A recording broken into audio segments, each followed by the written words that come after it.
Okay, so in this video, we're taking a look at a problem that I've noticed a lot tutoring over the last couple months, and that's sentence fragments. So a sentence fragment is any kind of sentence in which you not only don't have all the necessary components to actually construct a sentence, like a subject, verb, object, that kind of thing, but to the naked ear, when you say it out loud, it just kind of sounds incorrect. So oftentimes it's portions of a sentence or a separate sentence that can be integrated back into a sentence that either comes before it or comes after, but it doesn't really need to be a sentence on its own. And so what you end up with are these choppy little bits of sentences that don't make a tremendous amount of sense. So let's take a look at the first example here. The American colonists revolted against British rule and started the revolution.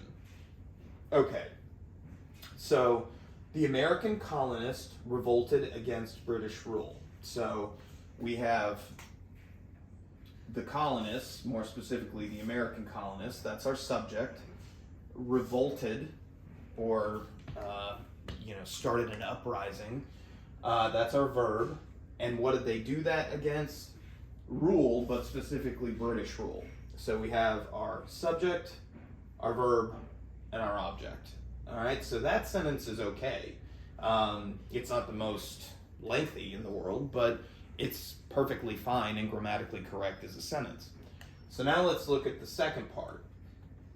And started the revolution. Well,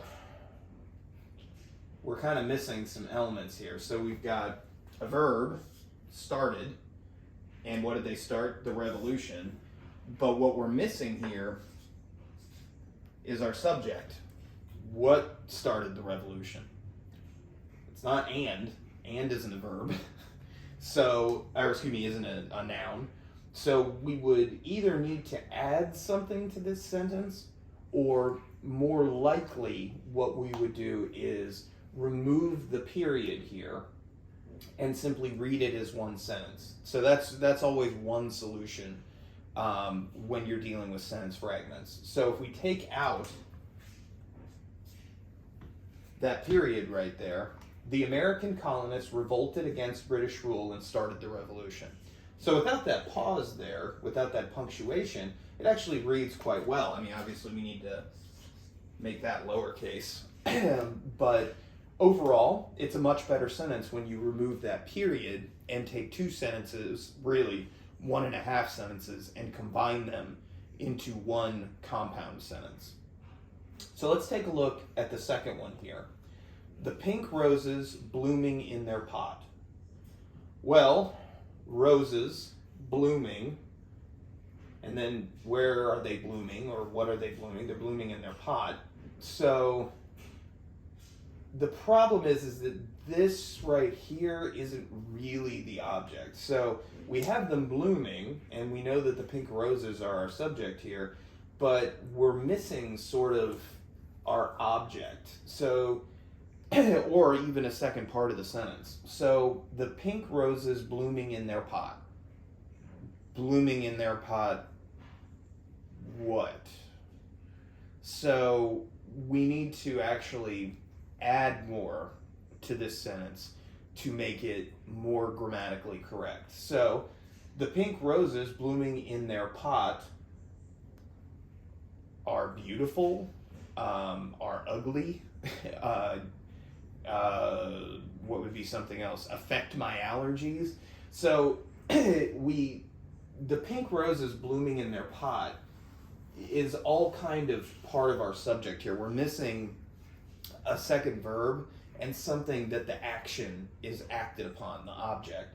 So the pink roses blooming in their pot make me nauseous, or make me think of my wife, or something like that. So we're missing really a true verb and a true subject here, object here, even though we do have a subject, but it's somewhat of a complicated one, because blooming in their pot you know, this part right here is indicating to us where they're blooming, which is more of an adverb.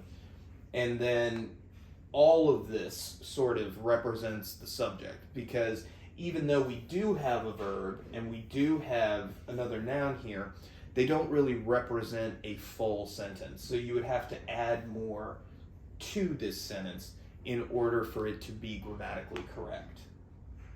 All right, so let's take a look at number 3. We visited the park where we threw the frisbee. So a coordinating conjunction like where is generally not supposed to start a sentence. So we visited the park where we threw the frisbee. So you could remove the period and instead, you know, insert some other form of punctuation there.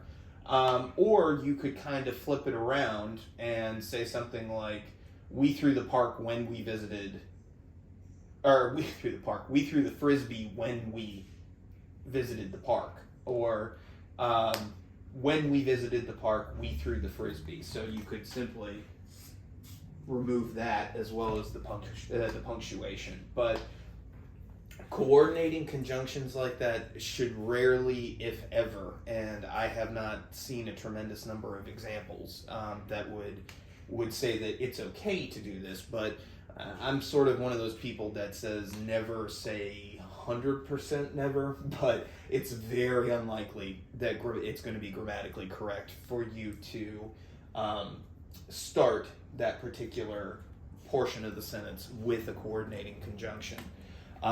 If you are unfamiliar with subordinating and coordinating conjunctions, please feel free to check out the 2 separate videos I've done, one on subordinating conjunctions and one on coordinating conjunctions.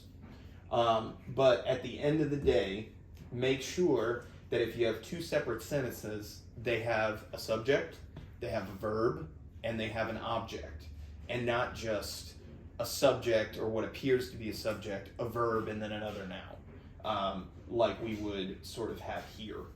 And if you can improve a sentence that is a fragment by adding it to a sentence that either comes before it or comes after, look to do that. And then finally, avoid coordinating conjunctions to start sentences. All right, so that is sentence fragments. And again, especially with number 3, if you're not familiar with conjunctions, be sure to check out the video on subordinating conjunctions, the fanboys, which will make sense when you watch it, or the coordinating conjunctions. Okay? Have a good one, everybody.